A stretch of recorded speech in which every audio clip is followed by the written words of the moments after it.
and everything, Dutch guys, you could still get your pirate party in ahead of the Swedes. You know you want to do it because they hate that. It's not ahead of us. We already made it once. You could you could be the second. You could be the cool ones who do it. How about that, Bobs? Yeah, that could be it, though. I think we should probably finally start talking about Starcraft because you know we're excited to do it. Yes, let's do. You do the introductions and I'll fix the overlays. Should be absolutely. In the upper left-hand corner, it is the yellow Terran. He may seem small, but on the inside, his heart is very big. He is Weiman. And in the lower right-hand corner, it's the man who may actually divvy up this small map with 12 Nexi. It's Get On My Game. It could be. He could do it. It's not the most common strategy there is. No. I will have to say that. But you will have a lot of chrono boost, which is kind of like Protoss mules, except instead of mining minerals efficiently, they make void rays quickly. Yeah. I mean, how many... If you have, say, across the map, like 12 Nexi. Yes. And then you have... 4 bases. And then you have 4 bases. That would be 16. Yes. So you should be able to have, 8 Stargates with constant chrono boost on void rays. That would be the most amazing thing ever. I thought that we were going to change the void ray for Heart of the Swarm, where they're going to make it 4 supply and a bit more beefy. I thought that was a very interesting change, but apparently it's not going to happen. We're running out of time at least. I thought that was possibly the most interesting change to Protoss that there was. Yeah, it was one of them. It was one of them. I really liked the Oracle.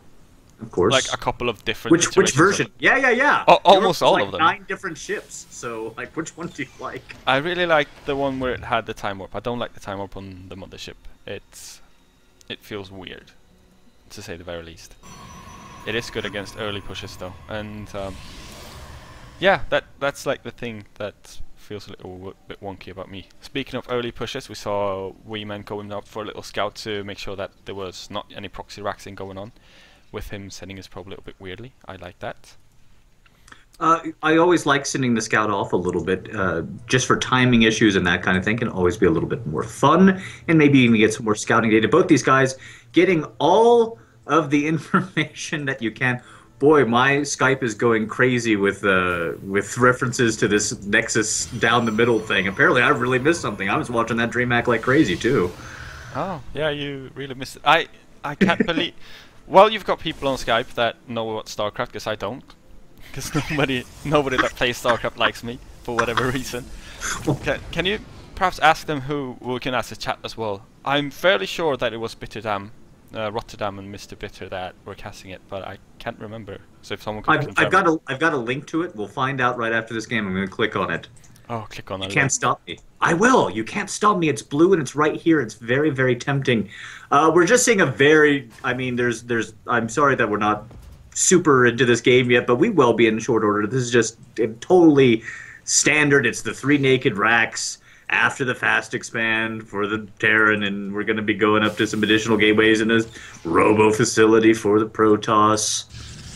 Yeah, the only thing that I don't quite like about this is that he's gone triple gateway before the robo. I don't prefer this way. That's odd. I thought for sure that he was going to be saving up for a robo after the second gateway as well, which is why I said it and then I was wrong. Yeah, it happens to us all. It's called the caster curse. It tends to, like, whatever we say is going to happen will never happen. Ever. If we say it confidently, like if we say something like, you know, I really think he might, and then nobody will give you credit for calling it, so then they'll do it. Yeah, but then if you say he will be doing this, you're never gonna be correct. Confidence, man. You should not have it, especially if you're talking to the internet, because just like the internet hates pretty girls, it hates confident men too. Yeah, it kind of hates everything that's cool in the real world, it seems. It does. It even hates hipsters, which is weird because you think they would like an underdog, but no, they don't like anything on the internet, which makes me wonder, like, what are we doing here? Let's just blow this. Let's just stop casting and go get ice cream. No, I've started to go into the gym and started a semi-diet. Oh, see, I thought you were going to say, like, no, I love casting, Jack. Of course I wouldn't turn it down for ice cream, but sure, you can brag on yourself and your 6-pack abs. Oh, wait. Not quite there yet. I don't have, you know, we call it a washing board in Sweden for short 6-pack abs. Yeah, Yeah. I'm more of a washing machine type of guy I right know now. we call it a six-pack here, and I have more of a keg. So, Yeah. anyway, the double gas was actually taken fairly quickly. The eBay went down at a kind of an odd time for Weiman. Just want to point that out. He got the eBay, and then no missile turret came up. No plus one started researching. Plus one just now starting researching. So, just a little inexact there because this is a qualifier. Of course, this person could be playing from a large range of things. But just wanted to note that a little bit there that when you're doing this opening, Terrans, you really got to pay attention to what you're getting that gas and when you're getting that gas and what you're going to use that first couple hundred gas for. And now we can go back to talk about how pretty you are. Yeah, that's absolutely true. Both me being super pretty and the fact that his gas is a little bit off. Same thing looking over at Get Out My Game.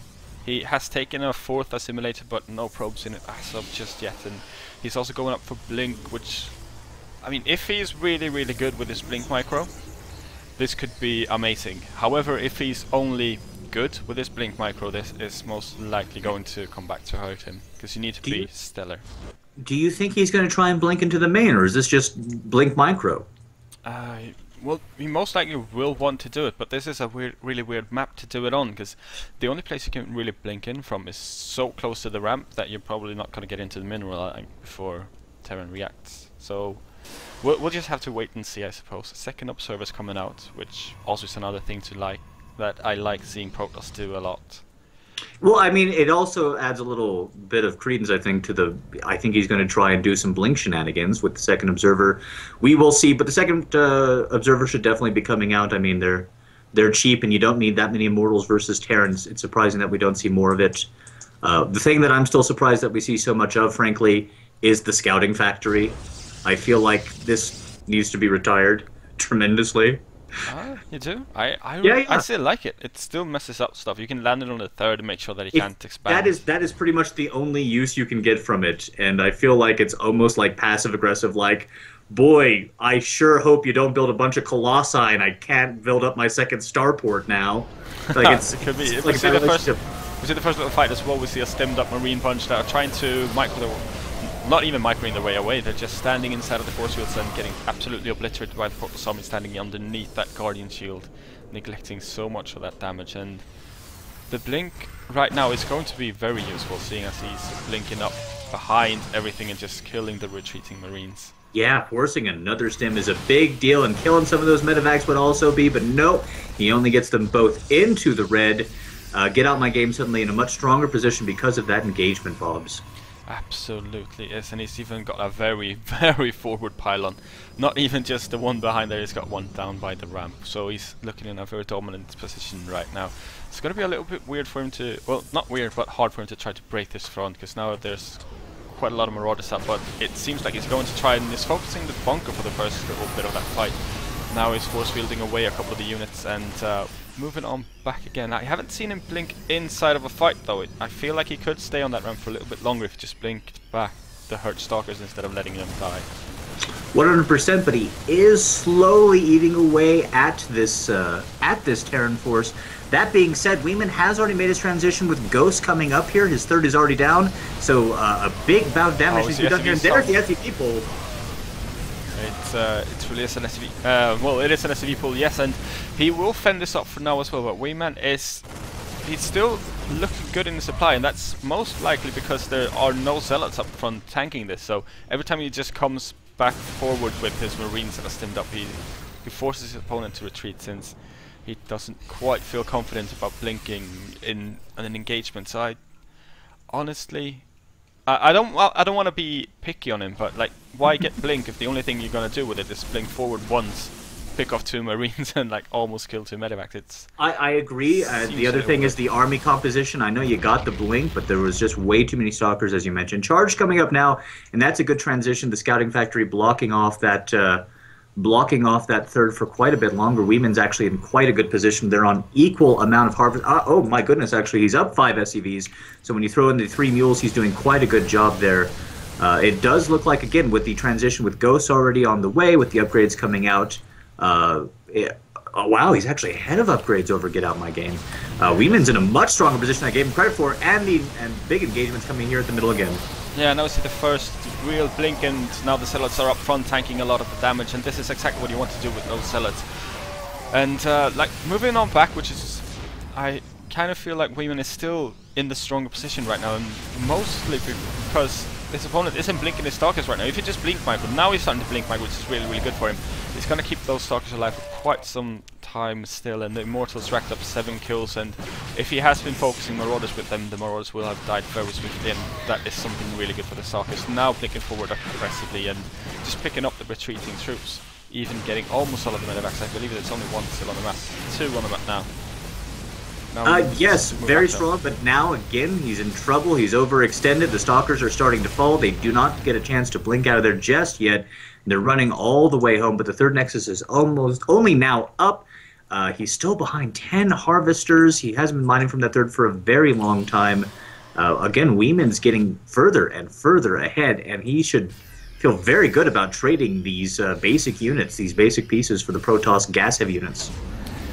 Absolutely true there, Jack. It's I mean, he's playing it absolutely as well as he can, except for the 2 Marauders following that medevac. But I mean, that's another thing. You pick stuff up and then you queue away for the drop, and hopefully he will notice before those Marauders start moving in towards the Protoss main. Well, now they're just gonna glance wistfully at the medevac and send it on its way. Already, Weiman's attempting to get the third ahead by 30 supply, feeling very good there. Observer moves out of position where the fourth is going to be built on the low ground just at the wrong time. Oh no! Get Out My Game does not realize that Weiman, even though he could probably take this game right now at the third, is not at all afraid about taking this into macro mode. No, he's not, and he's also getting his 3-3 upgrades already. A very aggressive blink forward there to neglect that drop. It unloaded in a very weird spot as well, I feel it. I mean, you can't really do anything from where he unloaded it. So it got sniped off, which is good for Get Out My Game. Shows that he's paying attention to the minimap and moving around those observers to spot everything that he can. It seems like Weiman is trying to move into a little bit more of an aggressive posture, and this is absolutely a very smart move since there's no splash damage out for Get Out My Game as of yet. I believe it's 1 Archon, and yeah, that's the extent of splash damage right now. We see a big stim up, moving on back behind those force fields, which is going to help him against those pesky charge slots, and just cleaning up the charge slots. And now there's almost only stalkers and a couple of Immortals out on the map, killing off that 1 Archon really quickly and just moving on in, looking really dominant in this fight. He's up on his upgrades, and he will most likely do a lot of damage to the third as soon as he's cleaned up this army for the Protoss, since he's got so many Marauders in the back. Doesn't matter how good you are with your blinking, if you've got almost as many Marauders as stalkers, blinking's not really going to help you.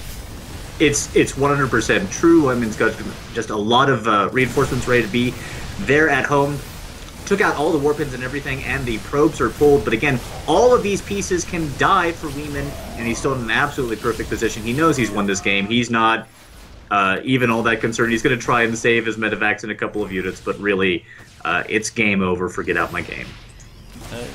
It really seems that way. I mean, now that he's got Storm and he's working on 3-3, if he chrono boosts it properly, he's not going to be all that far behind his opponent with it. So he can still do something. However, he needs... Hope springs eternal, Bobs, but I mean, it's double supply. It's 4 bases to 3. The main's going to be drying out here any second now. They're on near equal upgrades, and now the ghosts are starting to come out. And you know that when a bloated military budget gets high enough to go ahead and give a guy a Gauss cannon, that it's going to be trouble. Yeah, it's... probably is. You should be the expert of bloated military budgets, so I'm not gonna say too much about it. Hey, back-to-back World War champions. Yeehaw! Yeah, it seems like our lovely little Weiman is trying to become back-to-back World War champion as well. He needs to. I think this is a best of 3, so he will need to be a back-to-back champion, or at the very least take home 2 other games. He's cloaking one of the ghosts. Yeah. I really like that. I thought he was going to get ahead of the army, but it's okay just to have that single cloaked ghost because they do so much DPS to zealots, even without snipe.